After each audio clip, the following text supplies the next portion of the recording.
So the natural follow-up to the video earlier is, okay, so what do I do, right? So I agree with you. People have become passive. People have become sissies, and they just let, these tyrants do whatever they want to them, and they really don't put up much of a fuss. Okay, I agree. So how do we fix this, right? What's the next step? And that's a natural question, and it makes a lot of sense. One thing that I wanted to mention, I'm writing an article for the next Fight, Laugh, Feast magazine about defying tyrants, everyday defiance, stuff like that. And so I came across a section of R.J. Rushdoony's The Institutes of Biblical Law, which is a book I highly recommend to anybody. Rushdoony is a genius. There's just no question about it. But anyway, he talks about how God's law is really a law of liberty. And the reason why it becomes a law of liberty is because it's stated negatively. What I mean by that, it says what you shall not do, right? It doesn't say what you have to do. It says what you shall not do. And then because it says it that way, it essentially gives you the liberty to do all kinds of stuff outside of the shall nots, right? And so he says you shall not steal, right? Okay, so you can't steal. So what that means is that you can, pretty much do whatever you want to do, according to the law anyway, with the stuff that you own and have, and you've acquired, without stealing it. You've acquired it through lawful means. That's a lot of liberty there. When God says that you can't, blaspheme God and you can't bear false witness, that's two kinds of speech you can't do. But that gives you a lot of liberty for the rest of the speech that you can do. So God's law is not burdensome. God's yoke is not heavy. It's not the kind of law that seeks to micromanage, because the thing is, God is omnipotent. And so he can give his people good things in all kinds of ways anytime he wants to, right? But you see, the tyrant can't do that. The tyrant wishes he was God and wants to be God. Maybe he even thinks he is God. But because he's not omnipotent, the only way he can give his good gifts, but usually his good gifts are twisted and evil, the only way he can do it is through micromanaging you with laws, right? That's why you get mask mandates. That's why you get vaccine passports, right? Because he thinks he's benevolent. He's like Xerxes saying, I'm a kind God, like that kind of thing. But he can't actually do anything good for you because he's not actually God. So what he does is he says, well, it's for your own good. You got to have the vaccine mandate. You got to, and it's oppressive. And it always backfires, and it's always ridiculous because he's not as smart as he thinks he is. The tyrant is not as powerful as he thinks he is. And so when you state laws in a positive way like that, they just multiply and multiply and multiply because the tyrant is trying to micromanage you. See, God doesn't do that. His burden is easy. His yoke is light. But anyway, that's a side issue. What I wanted to point out here is something that he says about tyranny, right? This is very interesting. So what he argues, Rushdoony, says that the state conceives of itself as this sort of benevolent father, and it conceives of you as a child. Like, you need to be because we do kind of micromanage our children to a certain degree. They don't know any better, right? They're children. But the state conceives of you as that child, and you're just immature. You don't know anything. You don't know what's for your own good. God doesn't treat you that way, but here's how the state treats you. And so this is what Rushdoony says about that idea. He says this. He says, at this point, someone might comment that the biblical faith, with its doctrines of the fall and of total depravity, holds to a similar view of man. Nothing could be further from the truth. Evolutionary faith, by positing long ages of development for man, holds on the one hand that man's being is still governed by ancient and primitive desires and impulses, and on the other hand that man today is still a child in relationship to a future evolutionary growth. Biblical faith, on the contrary, holds to the original creation of a mature and good man. The human problem is not a primitive nature, it's not childishness, but it's irresponsibility, a rebellion against maturity and responsibility. Man is a rebel, and his course is not childishness, but sin. It's not ignorance, but a willful folly. Essentially, now hear this. Essentially, a fool cannot be protected because a fool's problem is not other people, but himself. See, this is the key, guys. This is the key. Regardless of what you believe has happened, I mean, some of you might agree with me that, they've been poisoning us with, high carb, high sugar diets where we're just kind of like passive and get fat and sick, and we're just kind of just like sitting there watching TV, eating the Cheetos and whatever. Regardless if you agree with me that they're putting stuff in the water to just sort of let us accept whatever nonsense they give us, regardless of whether you think they've been propagandizing us to death with nonsense and ridiculousness, the bottom line is that the state thinks you're children, the elites, the tyrants, they think you're children, and you have to accept the fact that you're not and take responsibility for yourself, because their ideas about you are not your primary problem, according to Rushdie, and I agree with this. Your primary problem is yourself. You're the one that's acting foolish. See, this is the thing about the state. Oftentimes, the stuff that they try to push on you, they don't force you, right? You have to take it.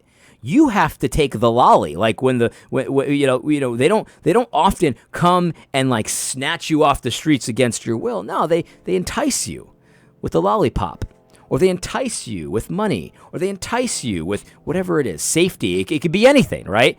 And you have to take it. You have to consent. You have to agree. And so your biggest problem is not really what they've done to you, but it's really how you've responded to it. Have you accepted their conception of you as a child and taken it passively as if you really were a child? You see, to Rushdie, that's no excuse. You're the fool. Your biggest problem is yourself. And to God, again, I don't think he's going to accept that as an excuse. And so what do we do? That's the natural question. I always look for an opportunity to plug Michael Foster. He has a gab here. This was yesterday, actually. So this was very timely for what I did in my video. But here's what he says. I'm going to read this whole gab, and then I'm going to pick out a few things and talk to you about some of the stuff I've been doing and what I plan to be doing in the future. Here's what he says. Practical steps towards a cultural reformation. Here's his steps. He says, get to a defendable position. Practice family devotions and religion. Remove your personal liabilities.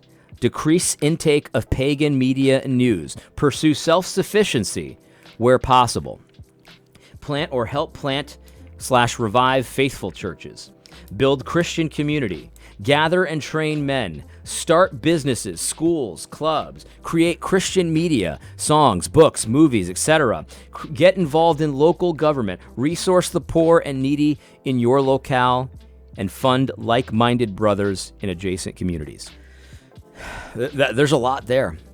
There's a lot there. And I'm not the kind of person that wants to add burdens upon anyone that's a believer in Jesus Christ. So I'm not going to tell you exactly what you have to do or what you must do. But for people who agree with me already, yes, I've become too passive. I've accepted way more than I ever thought I would accept. If you agree with me on that, then I think there's some real good stuff here for you to consider in your own lives. By the way, if you don't agree with me and you don't think that we've put up with way too much already, 2020 didn't convince you, 2021 didn't convince you. Like if you think that, oh yeah, it's totally reasonable for the governor or the mayor to sort of tell you that you can go to a restaurant or your gym or whatever it is, like that's totally reasonable. If that's you, I really got nothing for you. I mean, you're so foolish, you don't know you're a fool, right? But I'm talking about the people that know they're fools and want to change this, right? Because this is the reality. Who's the more foolish, the fool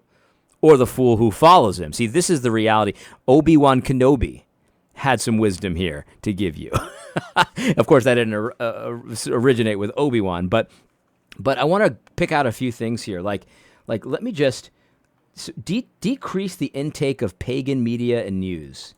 This is huge, guys. This is absolutely huge because a lot of us have noticed that the pagan media, it's just they tell half-truths, they tell whole lies, and oftentimes they contradict themselves in the span of like a few months. Have you ever seen those memes where they have an article written and they side by side, and on the one, it's written by the same person, and it's talking about the same subject, and it presents opposite positions. And it doesn't acknowledge that it presented opposite. It's just like as if it's what they always believed. And that kind of stuff, it even if you don't internalize the confusion, it puts you into this confused, very submissive state where you're always wondering what's the next thing. Like you're hopping on one foot, hopping on the other, and it confuses you. And so you can be passive and you can be a child and just be like, okay, daddy, whatever you say next. Or you can just cut it off. Cut it off. It's not benefiting you. There's no value there. There's no real information that you're getting. You're just getting confused. So turn it off. I turned off Drudge Report at the beginning of the pandemic. I was listening to Drudge Report a lot, and then I realized what was going on with Drudge Report and how they were trying to poison my mind to make it seem like what I plainly knew, which is basic math and basic logic, was false. So I cut it off. And because I cut it off, I feel like I was able to see a lot more clearly than I was at the time. Decrease the intake of pagan media and news. I'm not saying you have to, turn it to zero, but I am saying that if you agree with me that they're purposely propagandizing you or they're purposely confusing you, don't be a child and just be passive about it. I know they think you're a child and that you need to be spoon-fed whatever the next thing is, but you're not. Don't be a fool. Cut it off.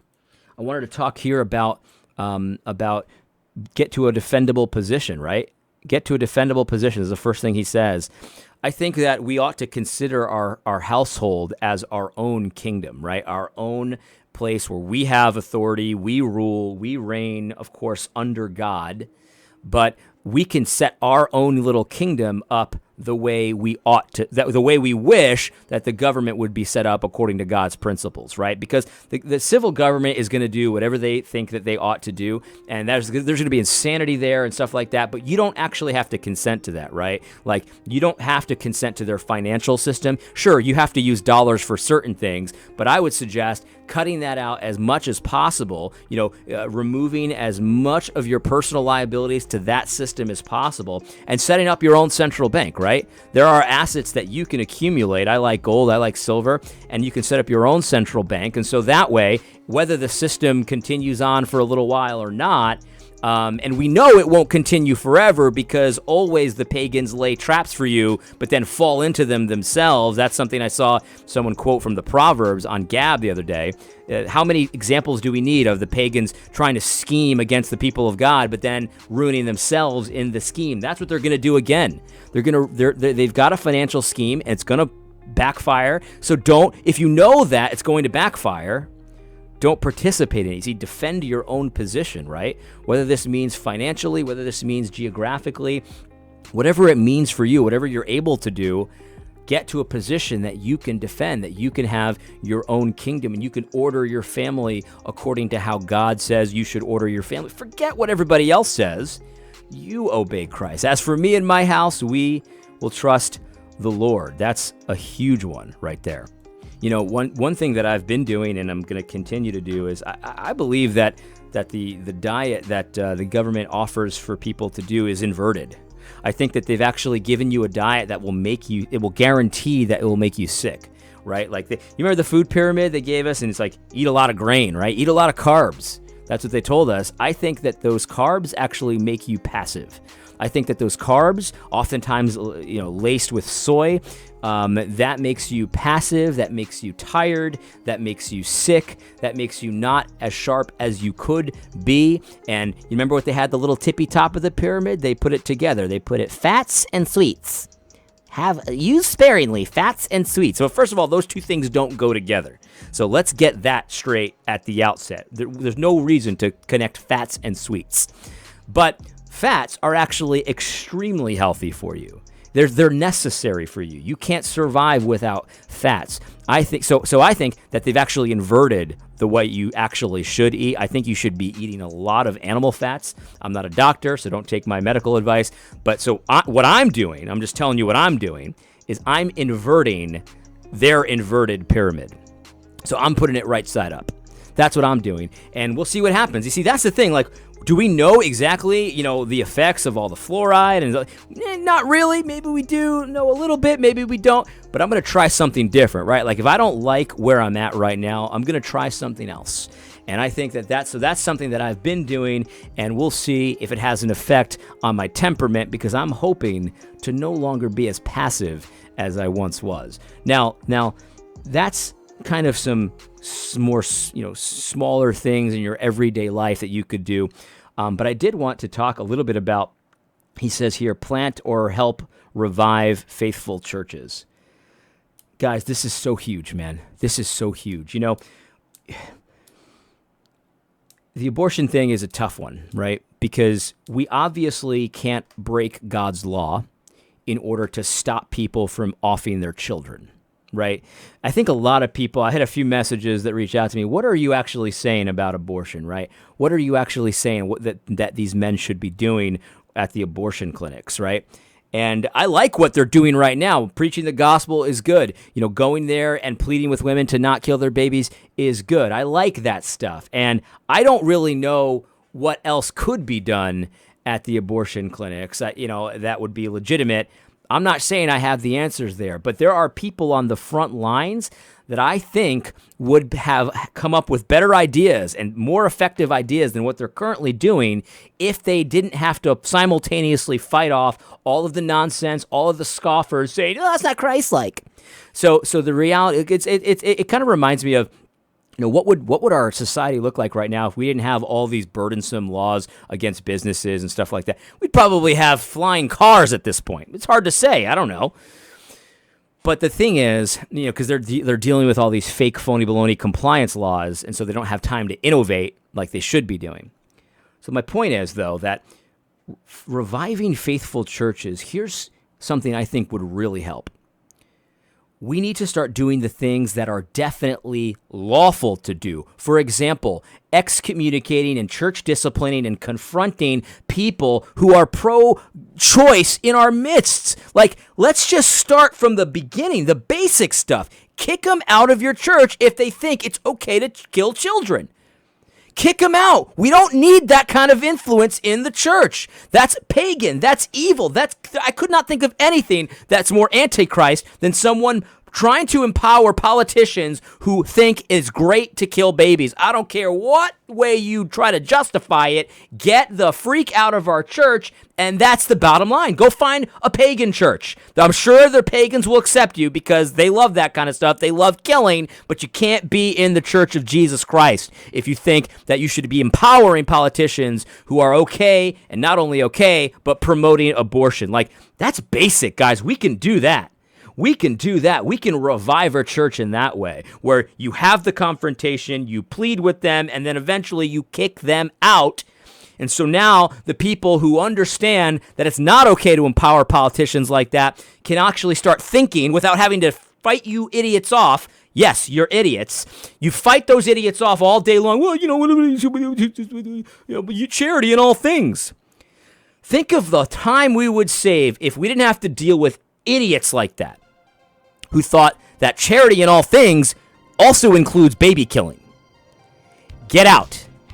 We could save so much time, and we would probably come up with much better ideas than what we're currently doing. Guys, I'm not disparaging Apologia or End Abortion Now. A lot of you guys knew this. I mean, I had a lot of abortion abolitionists who reached out to me and said, hey, thank you so much for that. They knew I wasn't disparaging what they're doing, but what I do want them to be able to do, I want them to be able to innovate a little bit. Like those abolitionists, think about how much more innovation they could do if they weren't wasting time trying to defend their actions against these fake churches and these fake Christians who are like, well, that's not Christ-like.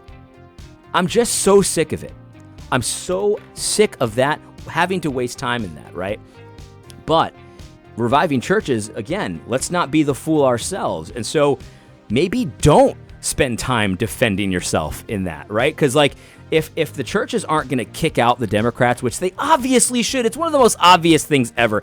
I find it so amazing that people really struggle with that. It's obvious. They should be kicked out. Their party that they love is pagan, okay? It's Antichrist at every step. It's inverted, almost as much as the food pyramid. But like, do Christian things. Like this is not like a complicated thing. Like, just do the things that you know you should be doing already. And so reviving these churches is like, I'm not going to even defend. I'm not even going to try to defend preaching the gospel at the abortion clinic, you idiot. It's obviously okay. I'm not going to spend any more time talking about it. Go play with whatever it is you play with, right? Why don't you go eat a cookie or something? You know, I'm sure that's what you want to do. So anyway, I'm not trying to be like big brained here. You know what I mean? Like this is basic stuff, right? This is basic stuff.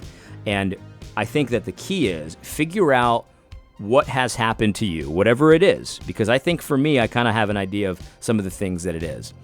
And then stop doing those things, right? Stop doing those things and start doing the things you're supposed to be doing. Practice family devotions. This one hits me hard, man, because we do some stuff at our home, but it's not prioritized as much as it could be, as much as it should be.